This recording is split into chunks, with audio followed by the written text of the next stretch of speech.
ও মা, হ্যাঁ, এই নাও বল। শাল পাতা ধরো। এ বাবা। এই শাল পাতায় শোল পোড়া বানাও। আচ্ছা ঠিক আছে।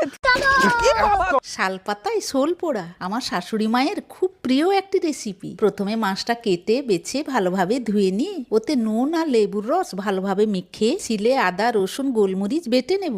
আদা রসুন গোলমরিচের বাটা, হলুদ গুঁড়ো, লঙ্কা গুঁড়ো, জিরে গুঁড়ো, ধনে গুঁড়ো, চেরা কাঁচা লঙ্কা আর দেবো ঝাঁঝে ভরা Emami healthy and tasty super strong সর্ষের তেল। যে ঝাঁঝ এই রান্নায় খুব বেশি প্রয়োজন। এবার মাছে মশলাটা ম্যারিনেট করে আঁচ জ্বালিয়ে কড়াইতে আবারও সুপার স্ট্রং সর্ষের তেল দিয়ে ওতে একটি শালপাতা রেখে ম্যারিনেট করা মাছটা দিয়ে ওপর থেকে আবারও একটা শালপাতা দিয়ে ঢাকা দিয়েই 20 মিনিট হতে দিলেই রেডি হয়ে যাবে শালপাতায় শোল পোড়া। বাবু রে, শাল পাতার শোল মাছের পোড়া খাবি আয়। আজকের এই শালপাতায় শোল পোড়া তাই শুধু খাবার নয়, এটা ভালোবাসার, ঐতিহ্যের আর পরিবারের গল্প। ঝাঁঝে ভরা